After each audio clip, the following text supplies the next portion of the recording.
Baik ya, kita akan membahas mengenai laporan keuangan atau akuntansi pada organisasi non-laba ya.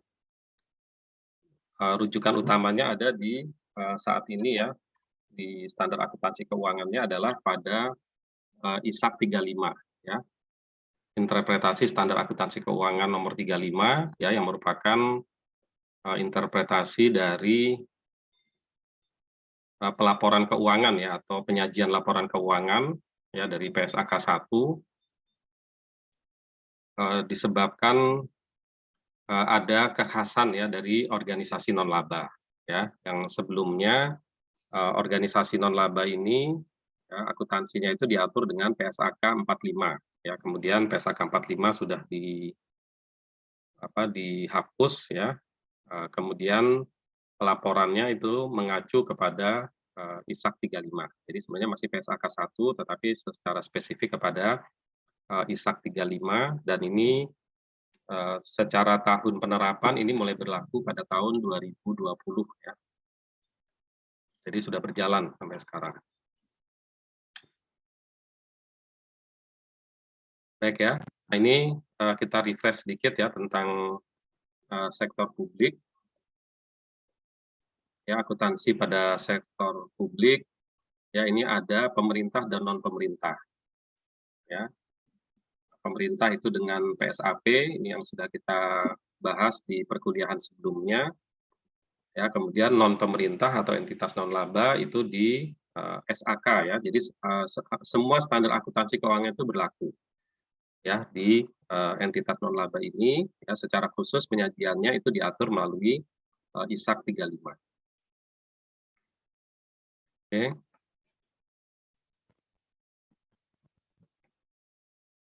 Nah, ini organisasi sektor publik di Indonesia.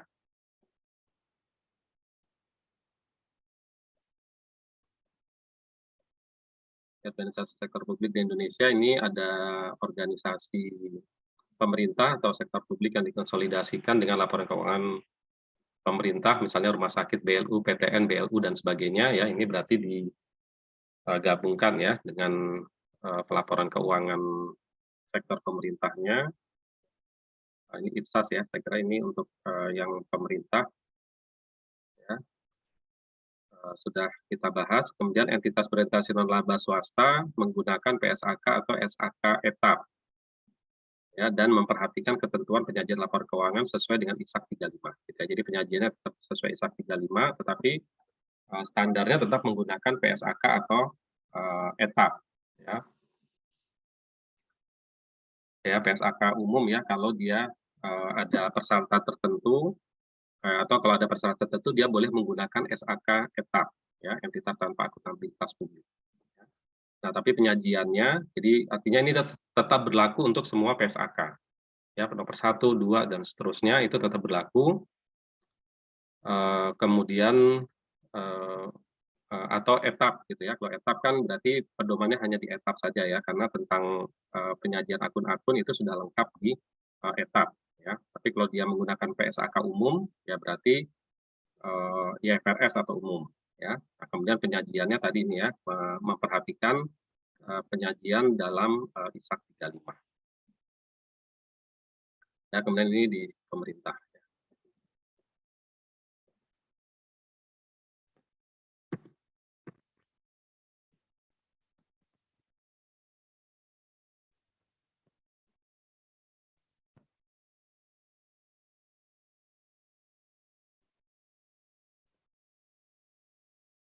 Pernyataan standar akuntansi di Indonesia ya, pernyataan standar akuntansi keuangan ini berbasis IFRS ya, biasa disebut SAK umum atau IFRS, kemudian SAK etap ya, tanpa akuntabilitas publik ya, ini ada persyaratan ya, kalau seandainya tidak membutuhkan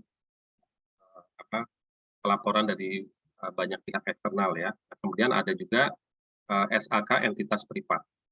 Ya, ini kurang lebih kalau SAK etap ini memang sangat kemudahan gitu ya, lebih kemudahan dibandingkan PSAK umum atau IFRS. Nah, SAK entitas privat ini kira-kira ada di tengah-tengah. Di tengah-tengah antara SAK etap, tapi nanti tidak murni seperti SAK etap, tetapi mungkin ada PSAK-PSAK yang diterapkan dan tidak diterapkan, gitu ya. Itu untuk SAK entitas privat atau SAKEP, ya istilahnya. Kemudian ada standar akuntansi entitas mikro, kecil, dan menengah, atau SAK PMKM. Nah, selain itu, ya kita juga mengenal ada standar akuntansi syariah, ya sehingga nanti organisasi non-laba ya yang berbasis syariah, nah maka dia juga nanti akan berpedoman kepada standar akuntansi syariah, ya misalnya lembaga amil zakat, gitu ya. Nah ini nanti juga akan berpedoman ke sini, ya. Kemudian penyajian laporan keuangan entitas berorientasi non-laba, ya ISAK 35, ya ini PSAK 45 sudah dicabut. Ya, kalau SAK akuntansi syariah ini mengatur transaksi syariahnya, pelaporan organisasi diterapkan bersamaan dengan PSAK, SAK etap atau MKM tergantung jenis entitasnya. Ya, jadi ada penerapan bersama gitu ya dari standar akuntansinya. Kemudian dalam ISAK 35 ini nama pelaporan dapat berbeda, akun dalam laporan keuangan dapat berbeda, ya ini memperhatikan ketentuan PSAK 1 ya tentang penyajian laporan keuangan.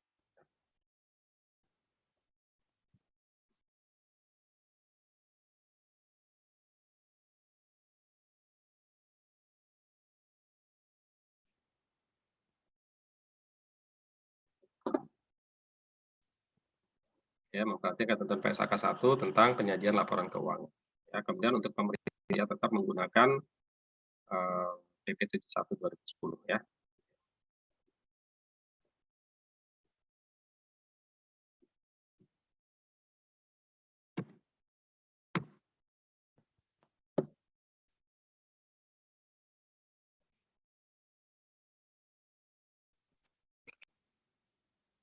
Oke, jadi entitas publik.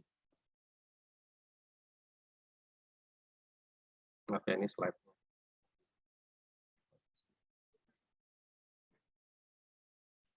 Oke, jadi entitas publik ya dari yang pemerintah, yang non pemerintah, yang pemerintah oke ya sudah selesai. Yang non pemerintah ini nanti bisa berbentuk organisasi kemasyarakatan, ya ada berbentuk partai politik, ada berbentuk organisasi profesi, ada berbentuk perkumpulan. Ya ini berbentuk ormas. Ya ormas ini nanti ada yang berbasis ormas ini berbasis anggota ya, organisasi yang berbasis anggota. Ya beda dengan yayasan. Yayasan ini tidak berbasis anggota tetapi berbasis pada kegiatan. Ya nanti ada yayasan keagamaan, yayasan pendidikan, yayasan sosial, ya dan jenis-jenis lainnya. Ya kemudian ada organisasi internasional, ya, PBB, ASEAN dan sebagainya. Ya, aktivitas kegiatan dari entitas publik dapat sama dengan aktivitas di organisasi privat yang berorientasi laba, gitu ya aktivitasnya ya. Jadi misal rumah sakit, sekolah, ya menghasilkan produk dan jasa lainnya. Gitu. Jadi aktivitasnya bisa jadi sama seperti organisasi privat. Ya.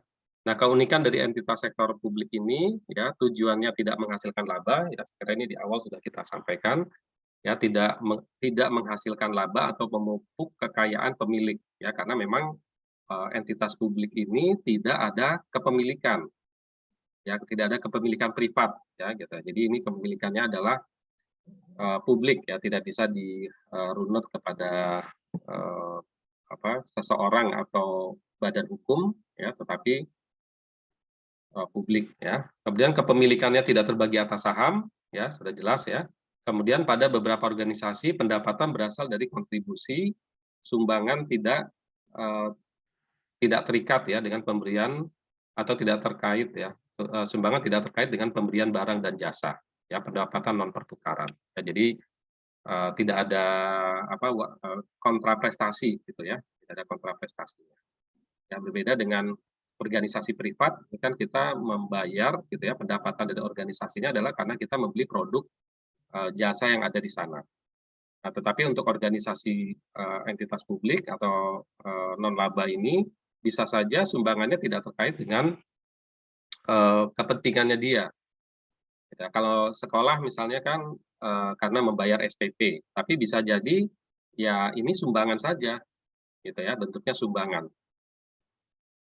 Ya, sumbangan, jadi dia tidak membeli barang dan jasa, tidak ada pertukaran gitu ya, barang dan jasa. Ya, jadi ini keunikan dari sektor.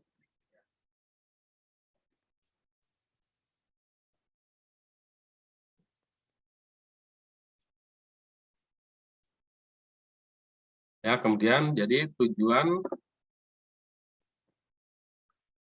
dari entitasnya adalah bukan tujuan entitas laba bukan mencari laba ya, tetapi bagaimana pencapaian program. Ya, ini adalah karakteristiknya.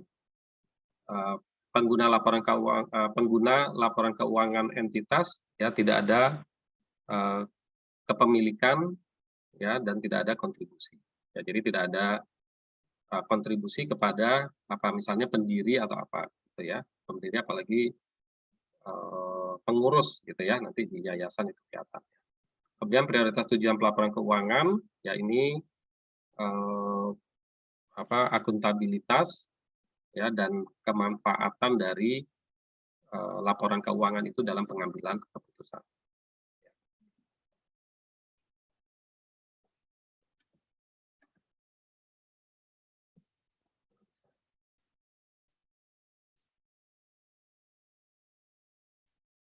Ya, kemudian akuntabilitas dan transparansi, ya stakeholder dan masyarakat memerlukan informasi atas entitas publik ya untuk mengetahui bagaimana pengelola melaksanakan tugasnya dalam mencapai tujuan organisasi dan bagaimana sumber daya yang diberikan ini dikelola. Ya, jadi stakeholder gitu ya, istilahnya stakeholder bukan shareholder. Ya, kalau shareholder itu pemegang saham, kepentingannya bagaimana pencapaian laba misalnya atau pencapaian kesejahteraan pemegang saham.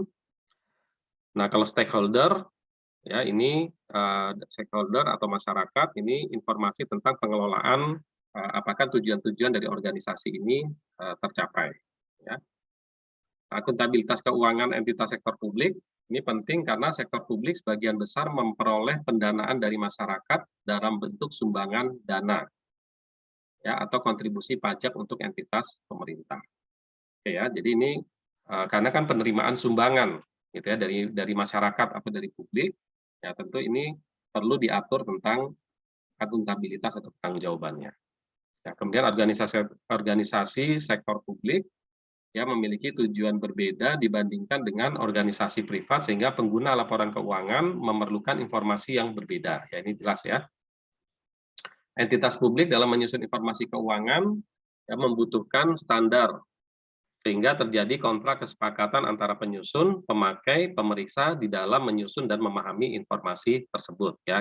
Dan kita pahami ya bahwa bagaimanapun juga namanya akuntabilitas yaitu harus ada standarnya. Standar pelaporannya seperti apa. Ya sehingga nanti interpretasi dari pengguna itu sama, informasi yang diterima oleh para pengguna itu sama, kemudian juga bisa diaudit. Ya, diperiksa ya, diaudit oleh akuntan publik. Kemudian tujuan dari entitas publik, besarnya akuntabilitas, ukuran sumber daya yang dikelola akan banyak mempengaruhi informasi yang disampaikan, verifikasi apa yang disajikan, dan standar apa yang digunakan untuk menyusun informasi.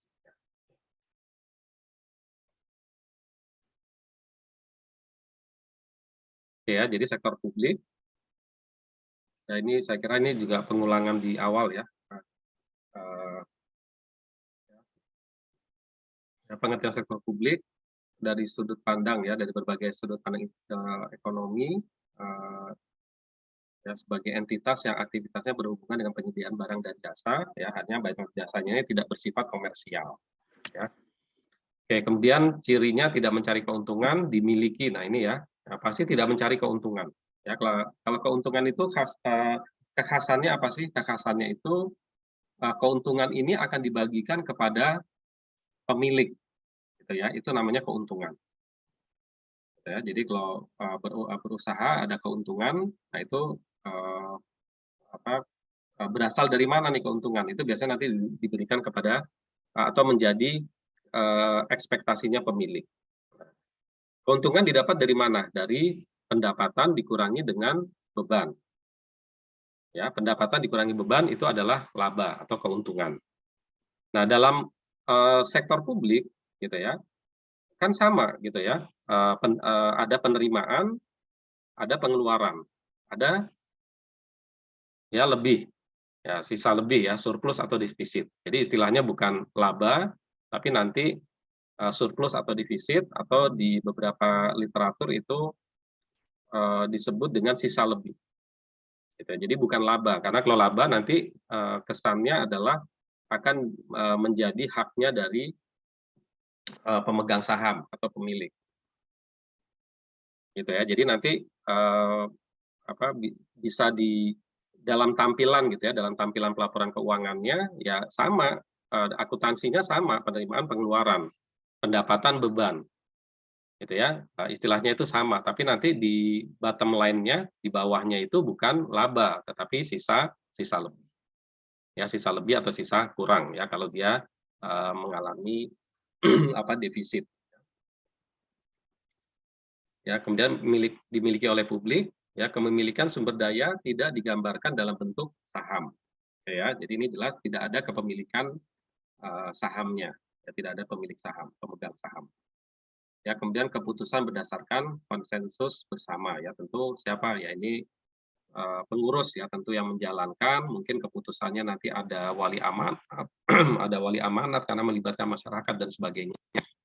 Nah, tentu ini nanti ada konsensus dari pengawas ya, pengawas dari organisasi sektor publik ini maupun dengan masyarakat. Oke ya, jadi filosofi dari organisasi non laba ya, sekarang istilahnya non laba ya. Kalau yang lama, kalau dari PSAK 45 PSAK 45 itu masih istilah nirlaba ya. Kalau yang sekarang di ISAK 35 itu istilahnya non laba ya. Jadi kita mungkin mulai membiasakan menggunakan nanti non laba. Ya, mungkin ini karena dari artikel ya. Nah, jadi dalam filosofinya dari organisasi non laba ini adalah adanya larangan untuk mendistribusikan profit tadi, keuntungan. Jadi keuntungan itu tidak boleh didistribusikan. Yang dimaksud distribusi ini adalah didistribusikan kepada orang, entah itu pemilik, entah itu pendiri, gitu ya, itu tidak boleh. Ya, jadi kalau kita secara akuntansi, ya nanti dituangkan di dalam bentuk ya, secara akuntansi itu kan kelihatan ya, pendapatan, beban, laba, ya atau sisa lebih, nanti sisa lebihnya ini dikemanakan, gitu ya. Nah, itu adalah distribusi dari profit, gitu ya. Berbeda dengan beban ya. Kalau beban ini kan untuk operasional organisasinya, ya. Kemudian yang kedua adalah the public purpose model. Ya, ini adalah model dalam mencapai tujuan atau kemasyarakatan ya untuk publik gitu ya. Jadi ini untuk kepentingan ya. Jadi untuk sebuah organisasi untuk kepentingan publik. Gitu ya. Jadi tidak ada keuntungan tidak ada kepentingan dari privat. Gitu ya, publik ya. Jadi misalnya tadi contohnya organisasi massa, perkumpulan, ya itu biasanya untuk kepentingan kegiatan-kegiatannya atau bisnis bisnisnya gitu ya, bisnisnya itu adalah atau usahanya atau kegiatannya itu adalah kepentingan publik ya, apapun itu ya, kepentingan publik. Ada tadi pendidikan, ada kesehatan, misalnya ada sosial ya, ada politik, kemudian ada misalnya pembinaan pemuda misalnya dan sebagainya ya. Ini adalah kepentingan sosial.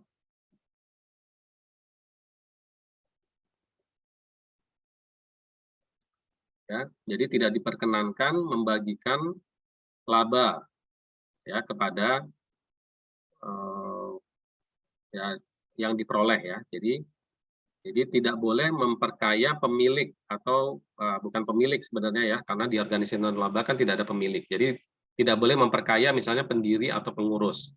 Katakanlah begitu ya supaya lebih jelas ya.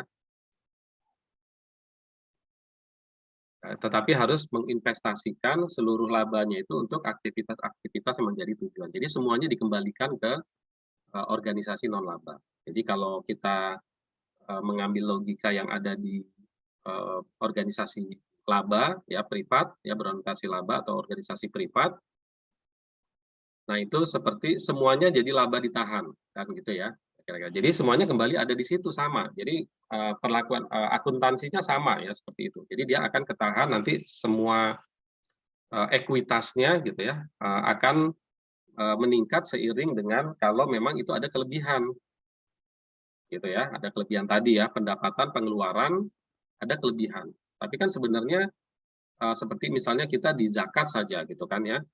Nah, di zakat saja kan ini harus habis kan gitu ya. Nah, ini kan juga merupakan salah satu karakteristiknya gitu ya. Jadi sebenarnya harusnya dia habis. Paling yang tersisa itu adalah yang digunakan untuk operasional. Ya, atau yang memang dicadangkan untuk operasional. Itu saja sisanya, tetapi sebenarnya dana pendapatannya itu mestinya adalah tersalurkan habis. Ya, sosial misalnya ada bencana sumbangan gitu ya. Kemudian ya kan sumbangannya harus habis gitu ya, sumbangannya harus dihabiskan gitu. Nah, berbeda kalau seperti misalnya adanya perkumpulan gitu ya, perkumpulan nanti ada iuran, nah itu kan bisa saja itu ada dana yang ditahan gitu ya. Oke ya, ada dana yang ditahan sisa kan tidak tidak semua iuran hari ini tahun ini kemudian habis semua itu belum tentu. Gitu ya. Nah, itu bisa bisa ada sisa lebih. Makanya di situ adanya sisa lebih tadi ya. Nah, tapi sisa lebih ini kan dipergunakan untuk kegiatan mungkin di tahun yang akan datang. Nah, ini definisi sisa lebih atau surplus ini yaitu penghasilan yang diperoleh setelah pembayaran secara wajar seluruh faktor produksi dalam menjalankan aktivitas tadi ya beban-beban itu. Nah, itu baru kemudian dia disebutkan sebagai sisa lebih. Ya, identifikasi adanya nirlaba dengan skema organisasi tes atau operasional tes ya. Jadi ini ya mungkin ini wewenangnya pemerintah ya yang menentukan apakah dia masuk dalam kategori non laba atau tidak.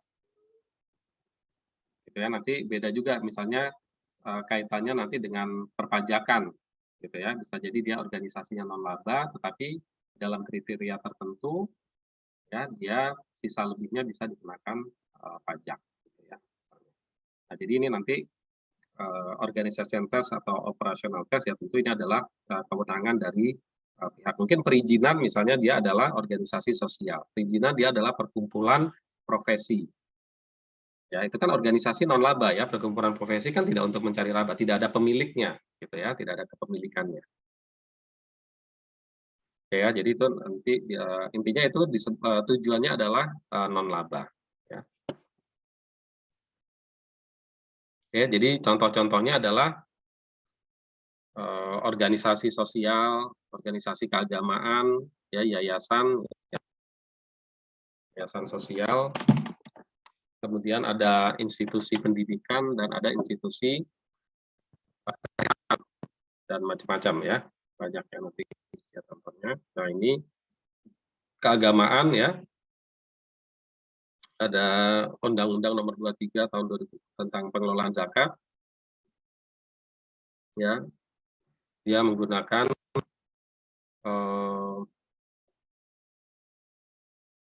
PSAK ISAK 335 ya.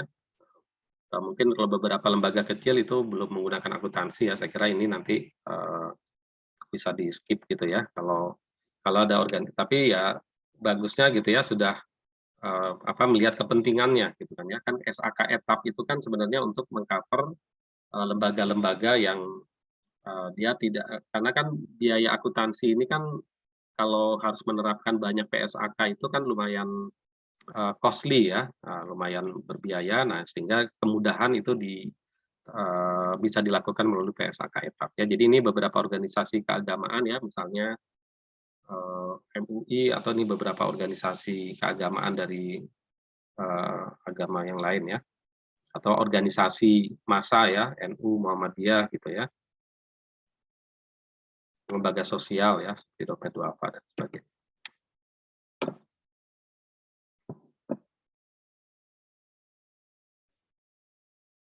Ya, organisasi non-laba ini yang selain pemerintah ya, sosial, kemasyarakatan, politik ya, organisasi politik juga, perkumpulan ya, harusnya ada perkumpulan. Ya, sekarang itu ada badan hukumnya itu adalah perkumpulan ya, seperti kalau organisasi-organisasi profesi itu ya, misalnya profesi akuntan publik, profesi akuntan syariah, misalnya itu ada ya perkumpulannya. Nah, itu ada organisasinya, itu badan hukumnya itu adalah nanti berbentuk eh, perkumpulan ya, itu pendiriannya.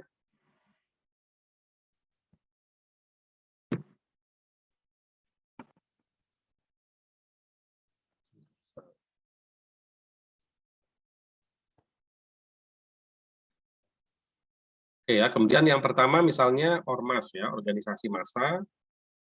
Oh, ini harusnya sudah ada peraturan terbaru ya, tapi kita lihat organisasi kemasyarakatan intinya adalah organisasi yang didirikan dan dibentuk oleh masyarakat secara sukarela berdasarkan kesamaan aspirasi, kehendak, kebutuhan, kepentingan, kegiatan, dan tujuan untuk berpartisipasi dalam pembangunan demi tercapai tujuan negara kesatuan Republik Indonesia yang berdasarkan Pancasila. Ya, ini dalam Undang-Undang 17 nomor 213 tahun 2013, maaf.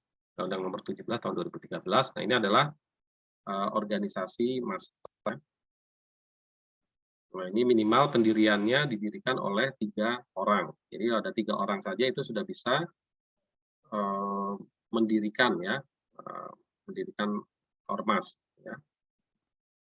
Dan nanti ini juga ada yang berbentuk yayasan gitu ya.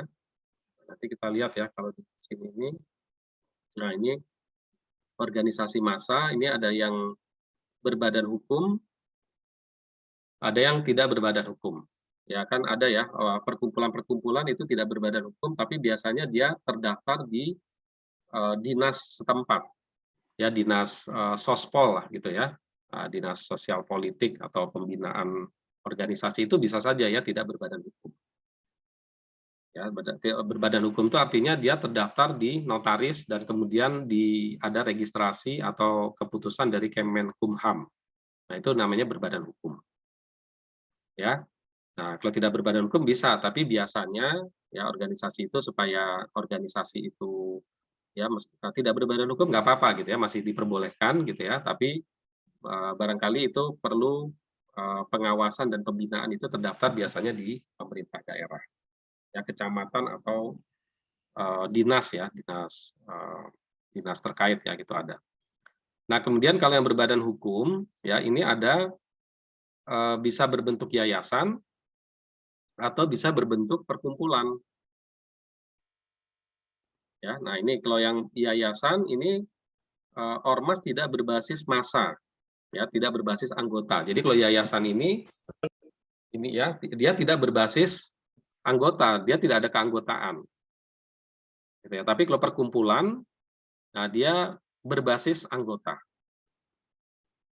Gitu ya. Jadi ada syarat menjadi anggota 1, 2, 3 gitu ya. Nah itu seperti apa ya?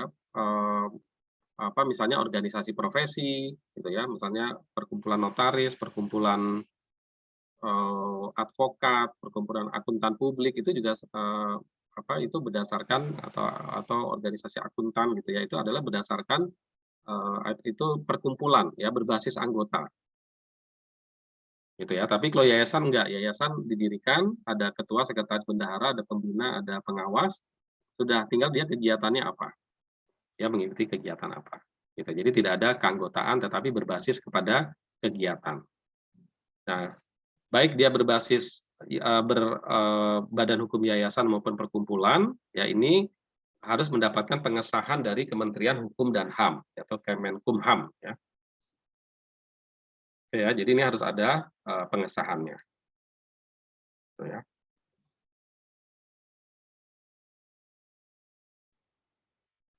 Banyak ya organisasi ini ya. Jadi ini kita maksudnya sebagai akuntan juga kita perlu memahami dulu ya apa bentuk organisasinya sehingga nanti kita bisa tahu bagaimana kita memperlakukan secara akuntansi. Gitu ya kan biasanya kan kalau kita di pelajar di mata kuliah audit gitu ya misalnya kan yang pertama apa sih yang diminta di situ? Yang pertama adalah memahami bisnisnya klien, gitu ya. Jadi harus kita tahu dulu bisnis proses seperti apa, arus barangnya, kegiatannya seperti apa gitu ya. Nah, ini sama dengan kita, eee, karena organisasi non-laba ini banyak bentuknya gitu ya, bentuknya banyak, yang semuanya tujuannya adalah non-laba. Ya, nah ini ormas, kemudian, ada LSM, ya, LSM ini, ya, ini kalau kita lihat di Perpu nomor 2 tahun 2017 ya, ini jadi sebenarnya sudah diganti ya, yang undang-undang ini, Undang-Undang 17 tahun 2013 ini ya. Nanti bisa dicek lagi ya masalah dasar hukum.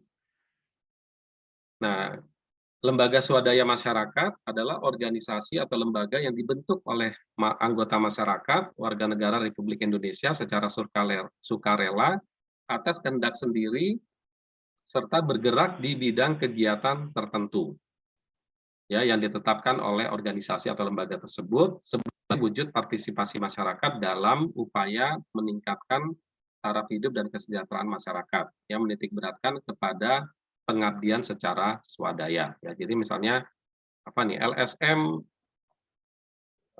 LSM lembaga swadaya masyarakat ya misalnya eh, ini di lingkungan ya kita membuat tanaman hidroponik atau menanam apa apa beternak ikan gitu ya sama cara ini kan berdasarkan kegiatan ya berdasarkan kegiatan tertentu gitu ya atau mungkin berdasarkan hobi gitu ya. Nah ini oke ya jadi itu nanti dituangkannya dalam bentuk apa nih kalau dia dalam badan hukum ya mungkin nanti dalam bentuk perkumpulan gitu ya dituangkan nanti dalam bentuk atau badan hukumnya nanti perkumpulan atau lembaga ya nanti itu bisa dilihat di aturan hukumnya ya.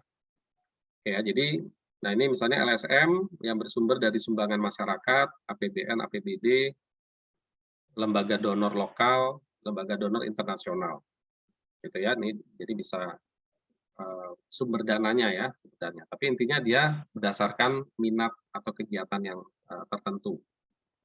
Ya mungkin kesamaan hobi atau apa gitu juga bisa menjadi kegiatan, gitu ya.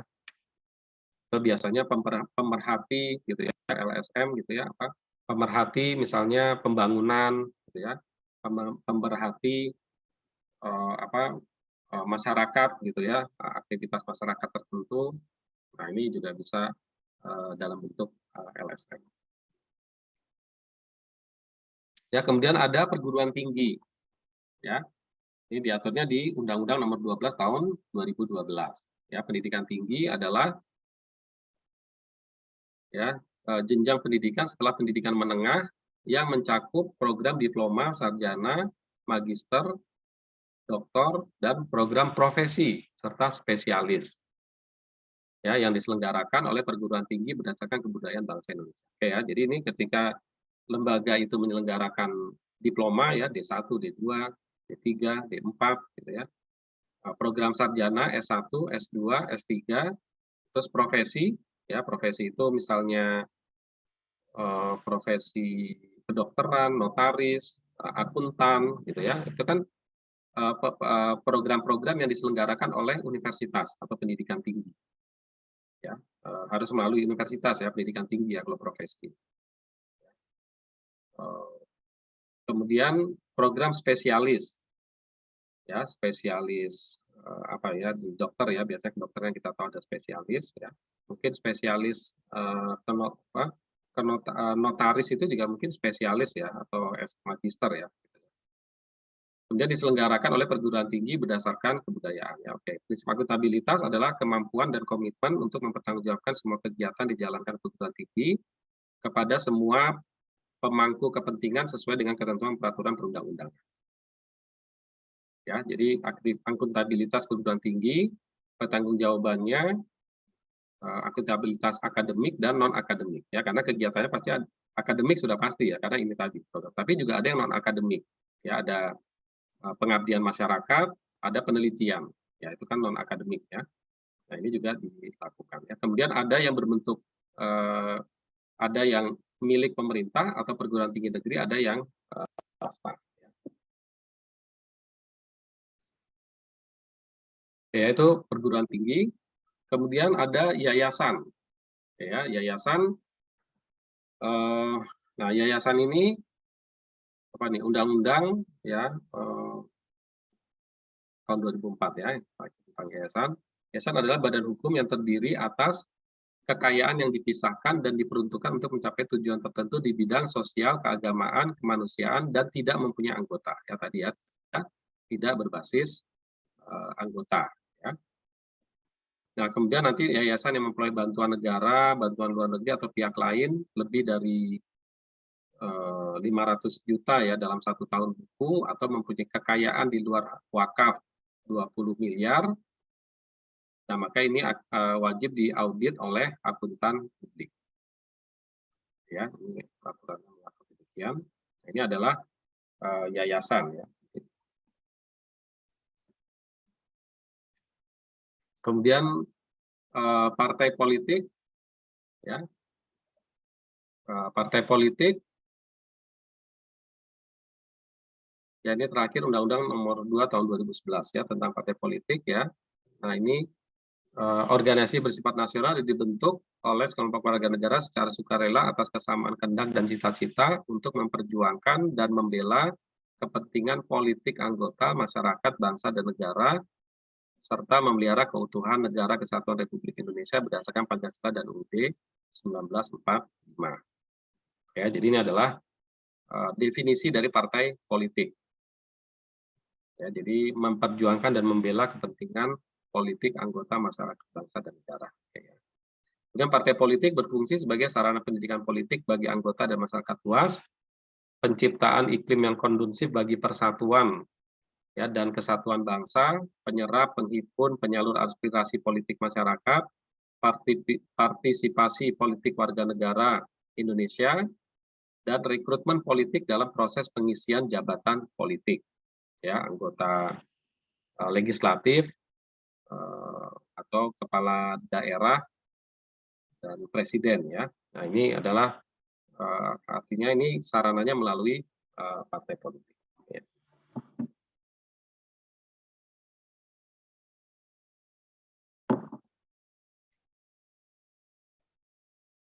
Ya, kemudian keuangan partai politik. Nah, ini sumber keuangannya iuran anggota, sumbangan yang sah menurut hukum, ya, seperti sumbangan dari perusahaan swasta ya, dari sektor swasta boleh, ya, tapi biasanya kalau nggak salah ada batasan, ya, maksimal sejumlah tertentu.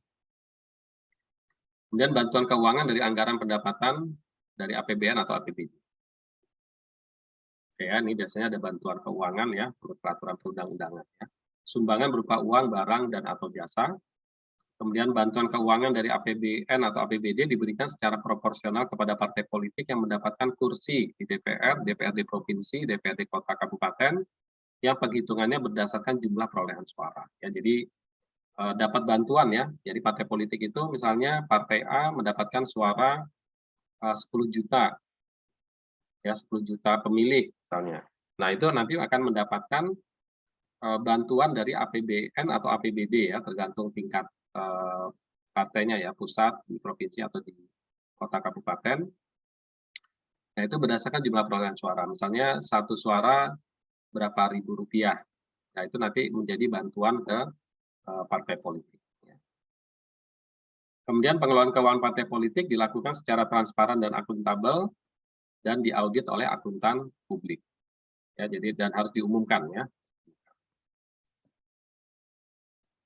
Oke, kemudian rumah sakit, ya, rumah sakit, institusi pelayanan kesehatan yang menyelenggarakan pelayanan kesehatan perorangan secara paripurna, ya, menyediakan layanan rawat inap, rawat jalan, dan gawat darurat. Ya, ini adalah definisi rumah sakit. Ya. Fungsinya menyelenggarakan pelayanan pengobatan dan pemulihan kesehatan, pemeliharaan peningkatan kesehatan dan perorangan, penyelenggaraan pendidikan dan pelatihan SDM dalam rangka meningkatkan kemampuan pemberian layanan kesehatan.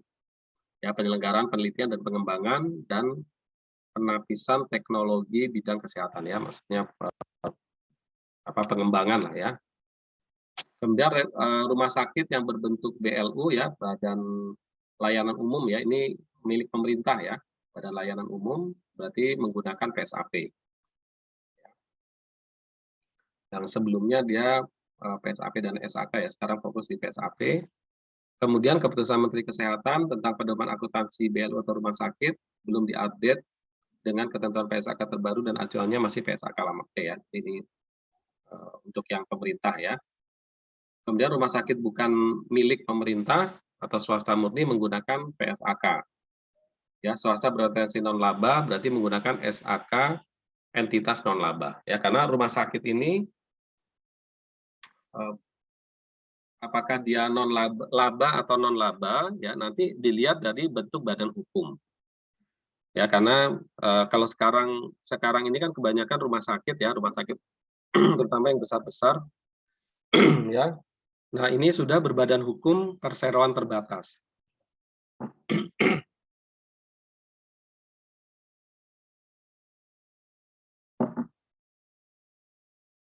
Ya, sudah berbadan hukum perseroan terbatas.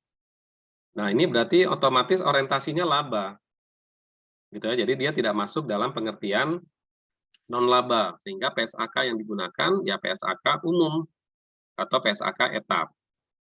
Ya, tapi dia orientasinya laba berarti ya, karena dia berbentuk perseroan terbatas. Jadi kalau kita lihat nih rumah sakit yang besar-besar, ya itu umumnya sekarang sudah banyak yang berbentuk PT, ya perseroan terbatas. Ya kalau masih ada rumah sakit yang berbentuk yayasan, nah ini baru yang masuk dalam kategori non laba dan menggunakan ISAK 35. Oke ya, jadi kalau sudah berbentuk PT ya udah ini keluar dari pembahasan ini ya, dia masuk ke PSAK. Oke, sampai sini ada pertanyaan?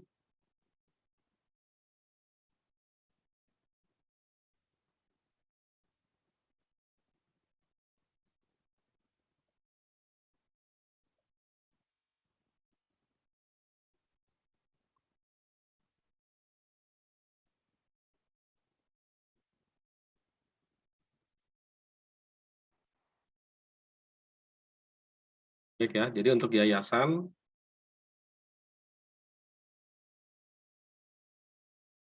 ya ini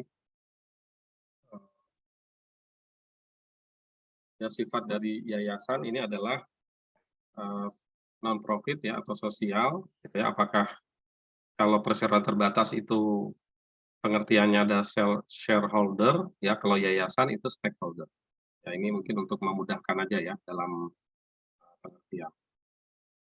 Ya pihak-pihak yang berkepentingan ya meskipun di privat atau di bisnis juga ada istilah stakeholder ya.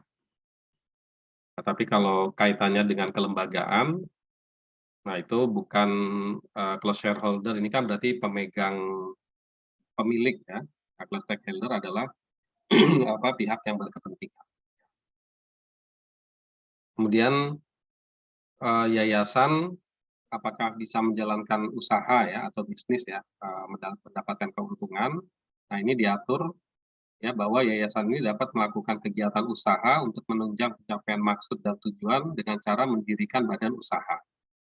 Gitu ya. Jadi yayasan bukan yayasannya langsung gitu ya melakukan kegiatan usaha. Ya, usaha itu maksudnya yang menguntungkan ya, profit motif ya, yang berorientasi laba. Nah, tapi dia boleh mendirikan, tapi harus membentuk badan usaha. Gitu ya. Jadi mendirikan perseroan terbatas, nanti yayasan ini adalah sebagai pemegang saham. Oke ya, pemegang saham. Ya bisa yayasannya semuanya ya. Tapi kalau di peraturan perseroan terbatas di Indonesia kan pemegang saham itu minimal 2 pihak. Gitu ya. Jadi nggak boleh hanya satu pihak. Misalnya 100% dimiliki oleh yayasan, nggak, itu harus 2 pihak ya. Itu undang-undang perseroan terbatas. Nah, jadi ini boleh mendirikan melakukan usaha tapi tidak langsung ya, harus melalui badan usaha yang nanti badan usaha itu ya dikelola sendiri. Ya, badan usaha itu dikelola sendiri. Nah, ini nanti ada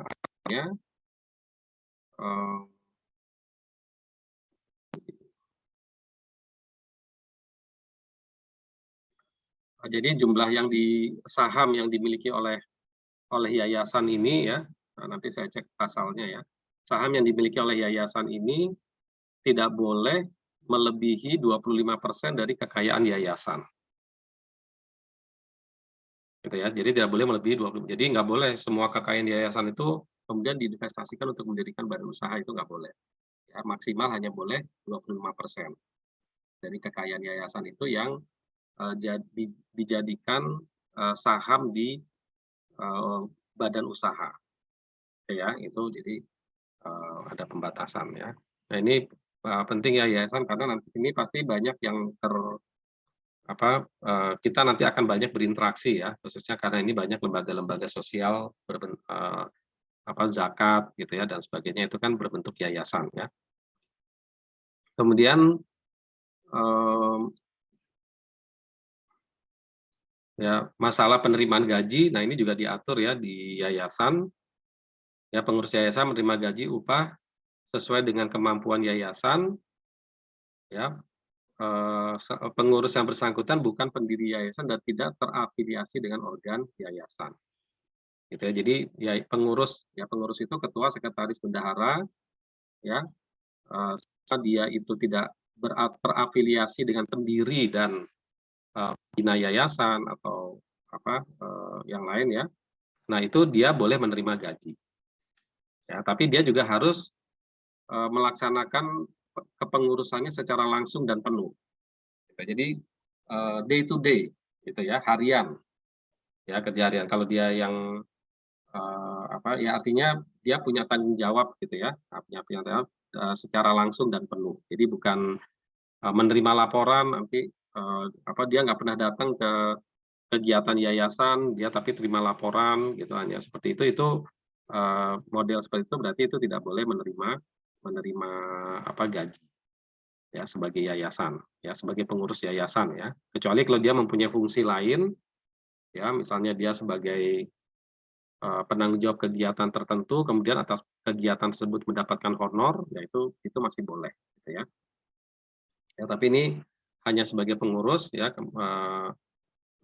kemudian dia punya syarat harus melaksanakan kepengurusan yayasan secara langsung dan penuh.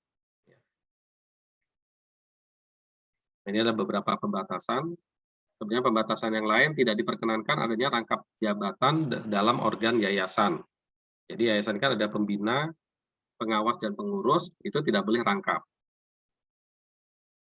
Ya, tidak boleh rangkap. Kemudian, nah ini juga ada ininya ya, ada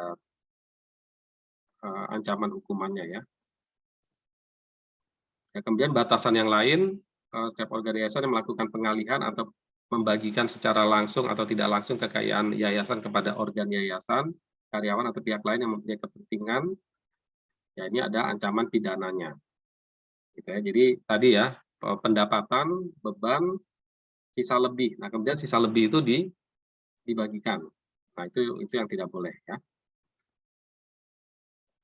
Tapi kalau misalnya pengurus yayasan rapat, kemudian ada transport hanya untuk rapat itu saja, ya itu bukan, karena itu biaya masuk kepada operasional misalnya ya.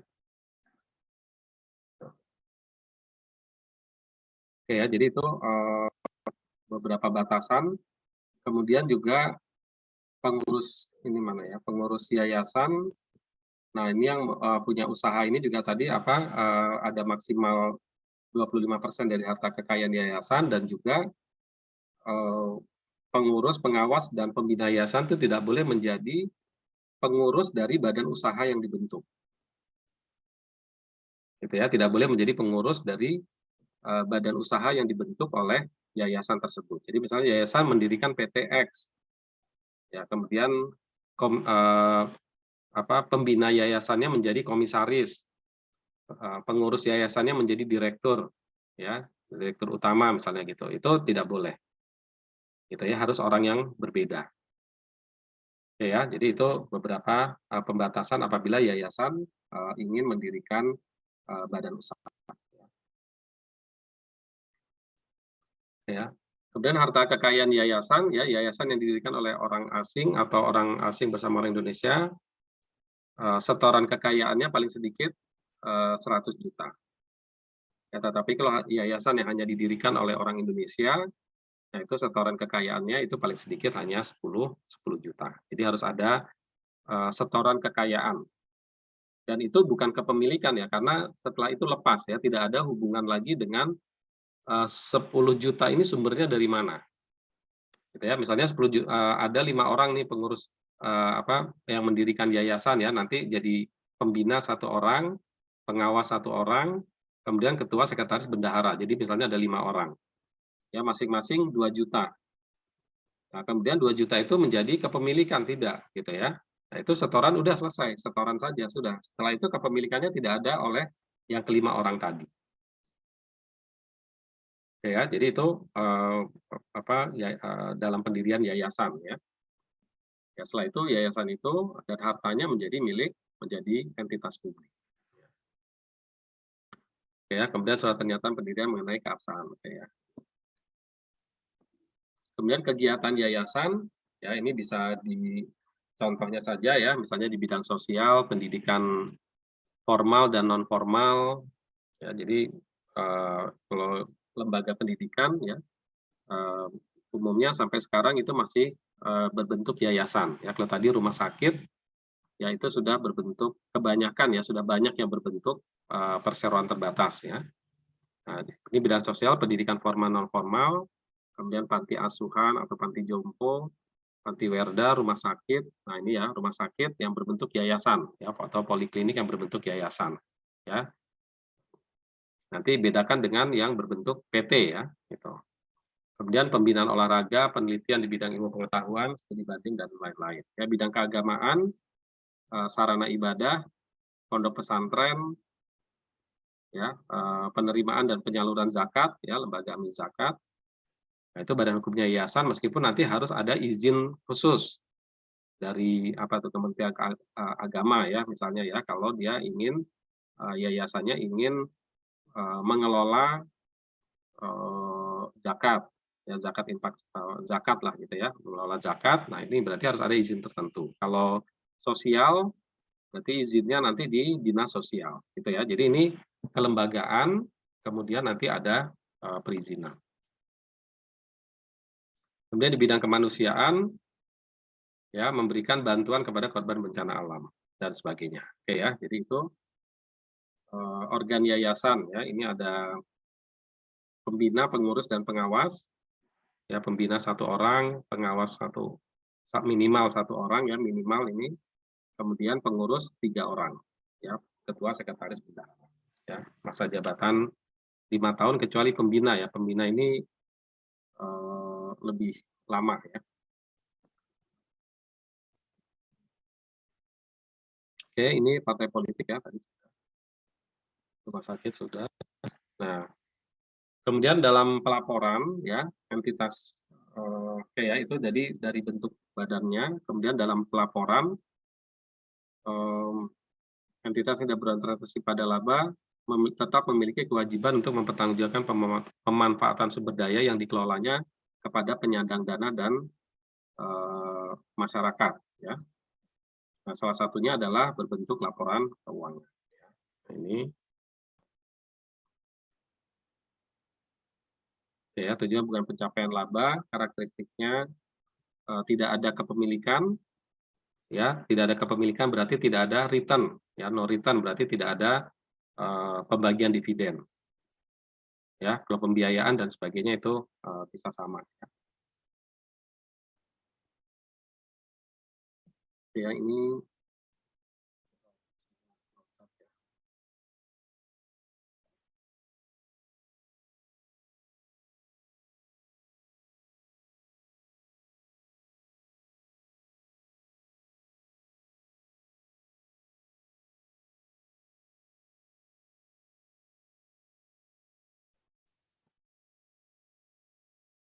ini kita lewat ya untuk yang PSK 45 karena sudah tidak berlaku ya.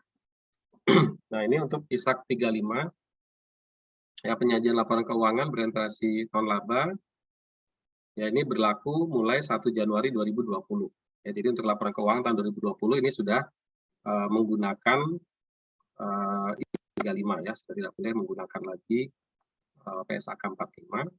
Ya, nanti ada beberapa istilah berbeda ya, misalnya di kalau PSAK 45 ini di ekuitasnya ya, itu ada tadi terikat dan tidak terikat gitu ya, atau sebutannya laporan aktivitas gitu. Nah ini nanti agak sudah agak berbeda ya dengan. Nah ini kalau di pelaporan keuangan menurut PSAK 45 kan aktivitas pendapatan sebagai penambah aset neto tidak terikat, beban sebagai pengurang aset neto tidak terikat, ya. Sumbangan disajikan ini nanti ada terikat, permanen, temporer dan sebagainya ya. Nah ini nanti istilahnya ini lebih agak berbeda ya dengan yang ISAK 35. Sebutannya laporan aktivitas ya, sama seperti pendapatan dan beban ya, nanti disebut laporan aktivitas ya, nanti di ISAK 35 ya, nanti kita lihat aja langsung di ISAK 35 ruang lingkup ya, jadi nanti istilah-istilahnya ya, nanti beberapa istilah mungkin yang sering membaca itu nanti terbiasa dengan istilah yang ada di PSAK 45, di ISAK 35 ini nanti agak berbeda ya. Ruang lingkup PSAK 1, substansi telah mencakup ruang lingkup penyajian laporan keuangan. Oke ya, ini pertimbangannya gitu ya, karena PSAK ini tidak mengatur jenis usaha tertentu. Tidak mengatur PSAK tentang jenis usaha tertentu. Jadi kalau misalnya ada PSAK 45 tentang yayasan, atau tentang organisasi non-laba, itu kan berarti tentang jenis usaha tertentu. Nah itu tidak ada gitu ya, tapi semuanya mengacu kepada PSAK yang ada. Makanya PSAK 45 itu dihapuskan ya, kemudian diganti dengan karena ada kekhususan maka dilakukan melalui interpretasi standar akuntansi keuangan. Gitu ya. Jadi ini entitas berorientasi non-laba berbeda dalam cara memperoleh sumber daya, tidak mengharapkan pembayaran kembali atau manfaat ekonomi, tidak sebanding dengan sumber daya yang diberikan. Gitu ya. Jadi ini ada perbedaan dengan yang berorientasi laba, ya, sehingga perlu adanya interpretasi tentang penyajian laporan keuangan. Ya, jadi berlaku ya ruang lingkupnya dari mana? Untuk siapa? Untuk berlaku untuk entitas yang berorientasi non-laba terlepas dari bentuk badan hukum. Jadi mau bentuk badan hukumnya apa? Tadi ada yang tidak berbadan hukum, kan gitu ya. Ini mau berbentuk yayasan, mau bentuk ormas, ya berbentuk perkumpulan, gitu ya. Tetapi yang penting dia orientasinya apa? Laba atau non-laba? Non-laba maka pakai ISAK 35. Gitu ya. Juga berlaku untuk etap, ya. Jadi untuk SAK-nya ya. Jadi etap kalau dia tidak membutuhkan akuntabilitas publik, tapi kalau dia membutuhkan akuntabilitas publik berarti harus pakai SAK umum atau IFRS. Kemudian diterapkan khusus untuk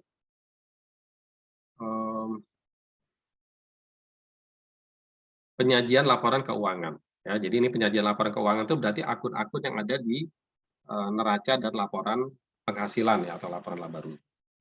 Ya, beberapa permasalahan yang timbul, interpretasi ini membahas bagaimana entitas berorientasi non-laba membuat penyesuaian ya deskripsi untuk digunakan untuk beberapa pos dalam laporan keuangan, deskripsi yang digunakan dalam laporan keuangan itu sendiri. Ya, ini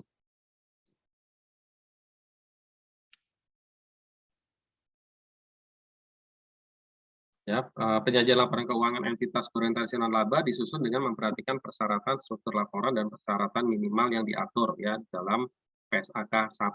Gitu ya. Jadi ini sumbernya lihatnya di PSAK 1.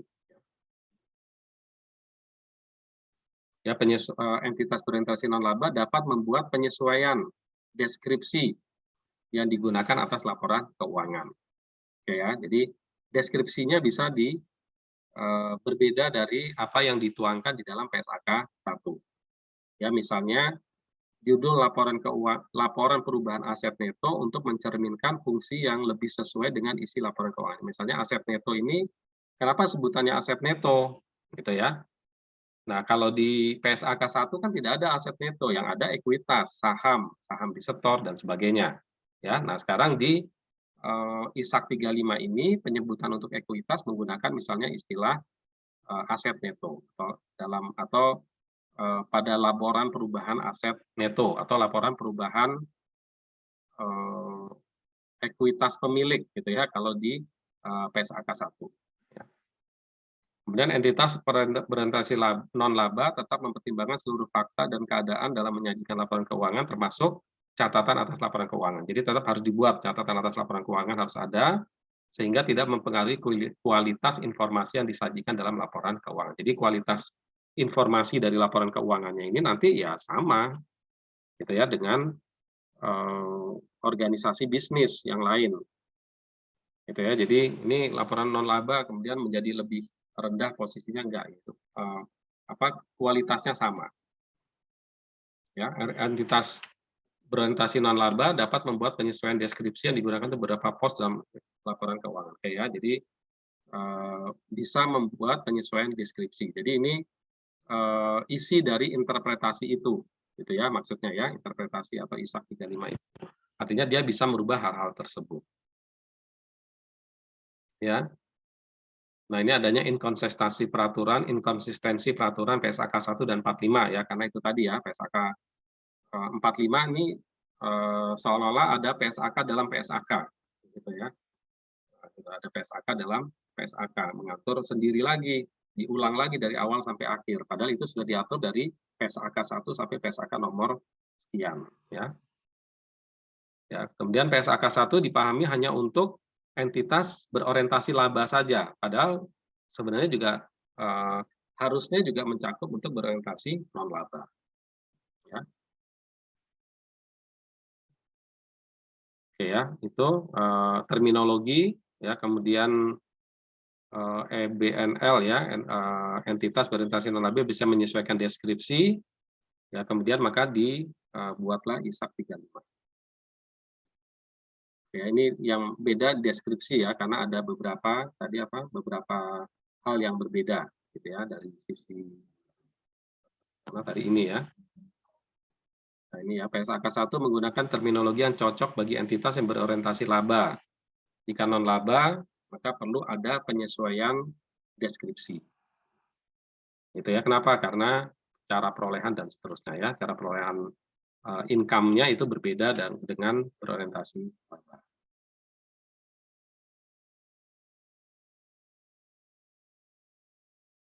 Ya, ini ISAK 35 ya, pedoman akuntansi entitas berorientasi non laba bisa menggunakan SAK umum atau SAK etap ya. Ya tidak ada kriteria berorientasi laba dan non berorientasi non laba. Dan menghasilkan produk tanpa bertujuan laba, tidak ada distribusi laba, tidak ada kepemilikan, tidak dapat dijual, tidak dialihkan dan ditebus. Ya, ini jadi ini beberapa hal yang berbeda yang kemudian nanti diatur di ISAK 35.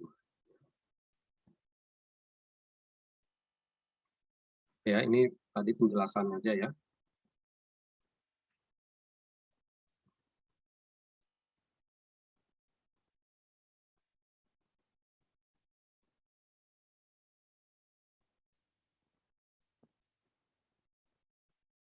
Nah, kemudian ini langsung aja ke contohnya ya. Contohnya atau isi dari laporan keuangannya tetap sama ya, ada 5 ya, minimal ada 5 jenis, yaitu laporan posisi keuangan menyajikan pos penghasilan komprehensif pada bagian aset neto tanpa pembatasan. Jadi ini nanti istilahnya menjadi aset neto ya, aset neto tanpa pembatasan. Beda dengan PSAK 45 ya, PSAK 45 terikat tidak terikat. Gitu ya. Nah, ini di ISAK 35 itu adalah aset neto tanpa pembatasan atau dengan pembatasan ya, kemudian menyajikan pos penghasilan komprehensif lain secara tersendiri. Jadi ini yang ada di laporan posisi keuangan, kemudian di laporan penghasilan komprehensif bisa dengan kolom tunggal atau menyajikan informasi sesuai dengan klasifikasi aset neto. Jadi bisa jadi aset neto yang pembatasan dan non pembatasan tidak ada pembatasan, ada berarti ada 2 kelompok. gitu ya, berarti ada 2 kelompok. Nah, ini boleh diakomodir dua-duanya. Kalau di orientasi laba kan cuma satu ya, laporan laba rugi itu kan cuma satu. Ya, laporan laba rugi itu yang mencerminkan pendapatan dan pengeluaran itu kan hanya satu. Tapi di orientasi non laba itu bisa jadi lebih dari satu. Nah, di sini aja ada yang terikat pembatasan dengan tidak ada tanpa pembatasan. Mungkin nanti kalau ada tambahan lagi, kalau di mana di lembaga zakat misalnya ada zakat, nanti ada kelompok zakat. Nah, itu kan harus tersendiri ya, laporan penghasilannya kan harus sendiri. Ya, jadi menyajikan sesuai dengan klasifikasi aset neto. Kan nanti harus muncul nih, oh ini sisa zakat yang belum disalurkan berapa? Nah, itu adalah sisa dari aset neto dari zakatnya. Ya, sisanya ada berapa yang belum disalurkan. Ya, kan itu nanti akan muncul ya di ekuitas. Ya, di ekuitasnya nanti akan muncul. Ya, kemudian nanti jadi bisa jadi banyak ya aset apa misalnya zakat, kemudian nanti mungkin ada untuk bencana di tempat tertentu, ya. Eh, ada karena kan itu misalnya itu amanah dari penyumbang kan harus dikelompokkan ya, karena saya menyumbang untuk bencana di daerah X, ya itu harus dikelompokkan di situ, gitu ya. Ya ada tujuannya, tidak boleh dicampur. Kemudian laporan perubahan aset neto, ini sampai seperti laporan perubahan ekuitas pemilik, ya. Kemudian laporan arus kas dan catatan atas laporan. Oke. Ini di laporan posisi keuangan, ini kelihatan ya.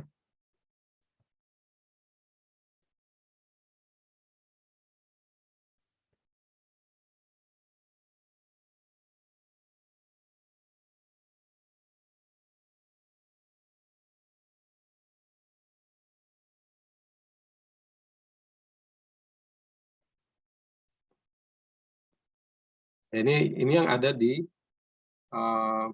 ISAK ya. Saya kutip aja yang ada di ISAK, misalnya entitas, ya laporan posisi keuangan. Nah, saya kira ininya sama ya, ada aset lancar, ada aset lancar, aset tidak lancar, ya total aset. Ya. Kemudian ada liabilitas jangka pendek, liabilitas jangka panjang, ya total liabilitas, kemudian aset neto. Nah, yang biasanya kita di PSAK 1 itu adalah ekuitas, ya di sini di ISAK 35 ini sebutannya adalah aset neto. Kemudian dibagi tanpa pembatasan, ya dari pemberi sumber daya, artinya ya tanpa pembatasan itu ya berarti kita pokoknya dari penyumbang, pokoknya ini untuk kegiatan sosial, jadi tidak ada pembatasan.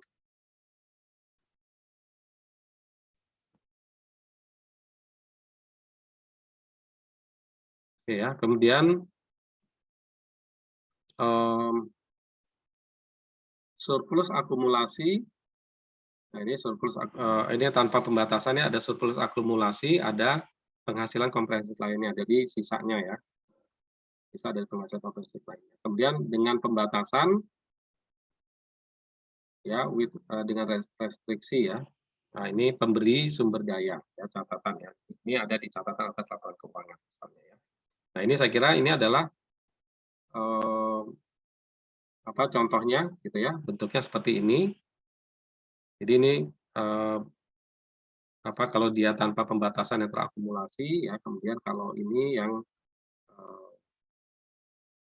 sisa komprehensif yang lain. Jadi penghasilan ya, sebutannya nanti penghasilan.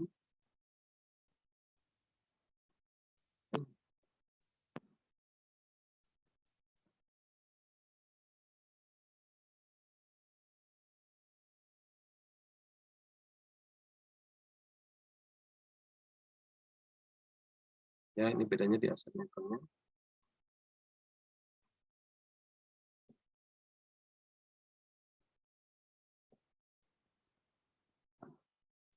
Ya, ini contoh modelnya aja ya, contoh-contoh modelnya. Sama ya, yang lainnya ini tanpa pembatasan dengan pembatasan. Ya, ini kalau nggak ada rincian.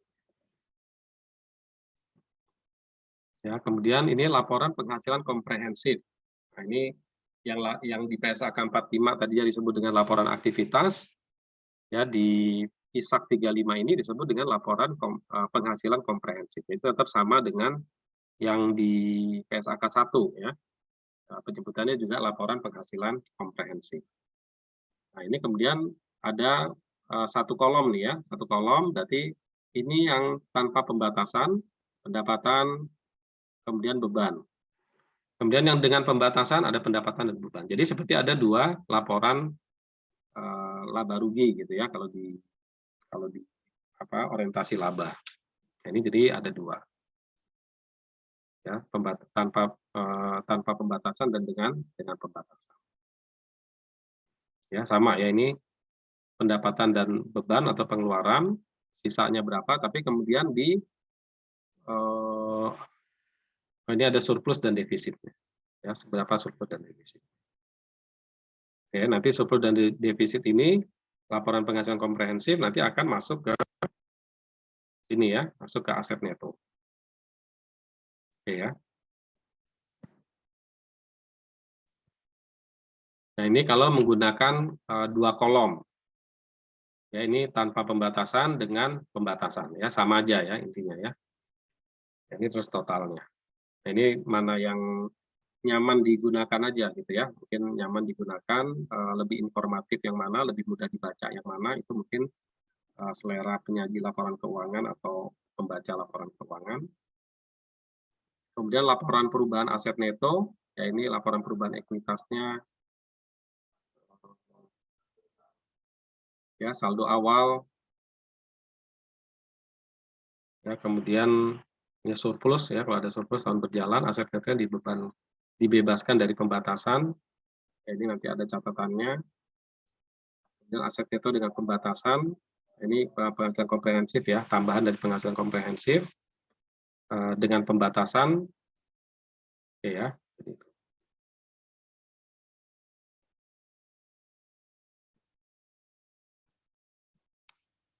Oke, kemudian laporan arus kas juga sama ya, operasi, investasi, pendanaan. Oke ya, jadi ininya sendiri juga sama. Kemudian catatan atas laporan keuangan, ya ini tinggal menguraikan aja ya. Ini ada contohnya, entitas menjanjikan hibah atau wakaf berupa kas dan seterusnya ya. Ya, catatan C misalnya terkait program ya, tadi kan ada ya, lihat catatan C ya. Bagaimana programnya? Artinya di sini apa nih tadi sini? Aset neto yang dibebaskan dari pembatasan. Jadi mungkin tadinya ada pembatasan, kemudian dibebaskan dari pembatasan, gitu ya. Nah, ini mungkin ada penjelasan, ada aturan yang dipegang ya, dasarnya apa?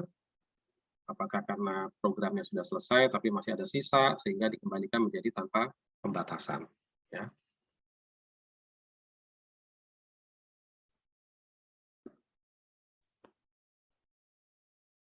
Ini berapa contoh laporan keuangan.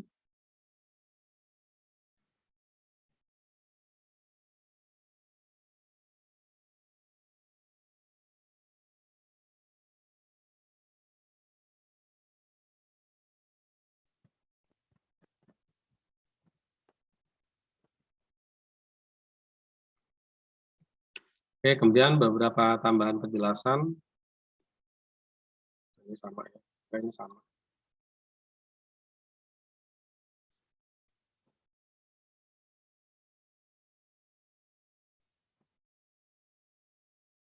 Oke, jadi ini intinya kalau misalnya dia menggunakan SAK umum, ya berarti berlaku ya untuk semua jenisnya ya, semua jenis PSAK yang relevan ya. Misalnya kalau penyajian laporan keuangan ya berarti dari PSAK nomor 1, laporan arus kas dari 2, kalau ada pengungkapan pihak yang berelasi ya, tadi misalnya laporan yayasan, dia bertransaksi dengan pihak yang berelasi ya, berarti dia harus merujuk kepada PSAK 7.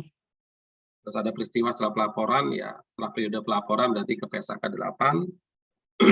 Kemudian ada valuta asing, ya dia merujuk ke PSAK 10. Kemudian ada estimasi dan sebagainya ya. Jadi ini nanti eh, tetap PSAK ini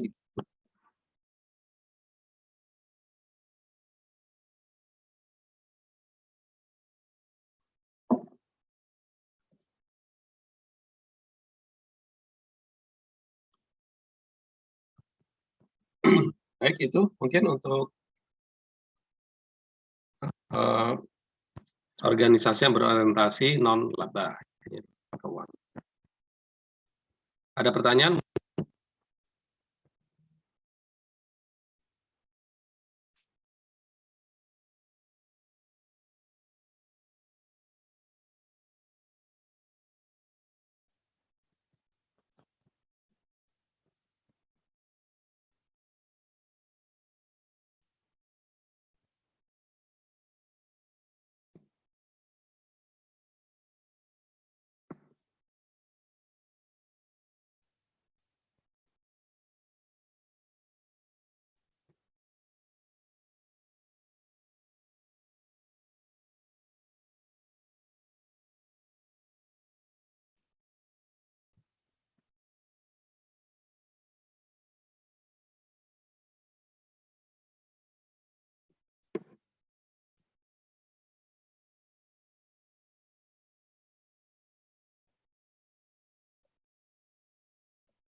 Yang nanya ada contoh perhitungan, ya itu tadi aja ya, ilustrasi itu ya. Hanya ilustrasi pelaporan. Ya kalau yang real tadi ada di salah satu perguruan tinggi ya, laporan. Ya yang lainnya sih sebenarnya sama ya. Kalau dari proses kan sama dimulai dengan jurnal apa dan sebagainya. Ya, cuman kan ini menentukan output dari proses akuntansinya itu berbentuk seperti apa. Ya kan PSAK 1 itu kan mengatur tentang penyajian laporan keuangan. Ya, nah sehingga nanti ini semua organisasi yang non laba mulai tahun 2020 ini sudah menggunakan eh, ISAK 35 ini seperti ini gitu ya. Jadi ini bentuk ya, bentuk penyajian dari laporan keuangan dan eh, apa namanya pengungkapan ya, penyajian dan pengungkapan.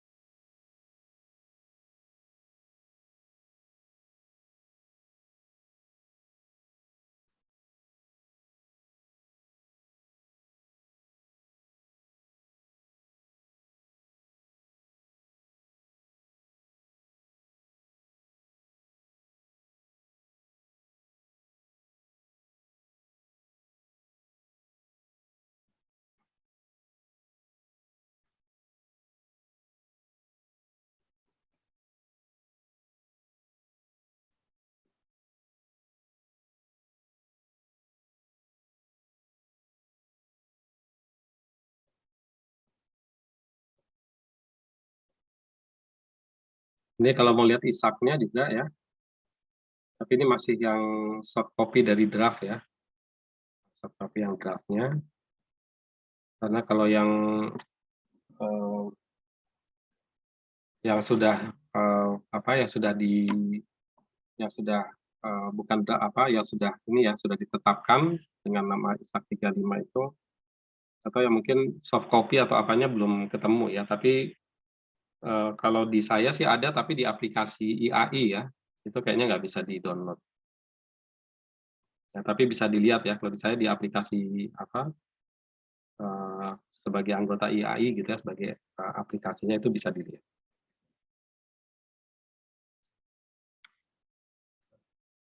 Oke, jadi itu untuk orientasi non laba. Ya. Ada pertanyaan sampai di sini? Pertanyaan lagi? Kalau yang tadi nanya perhitungan ya ini aja ya, contoh tadi aja ya, contoh karena ini kan penyajian ya. Ya contoh penyajian, akun-akunnya apa saja, yang biasanya kita tampilkan di, eee, entitas berorientasi non-laba itu.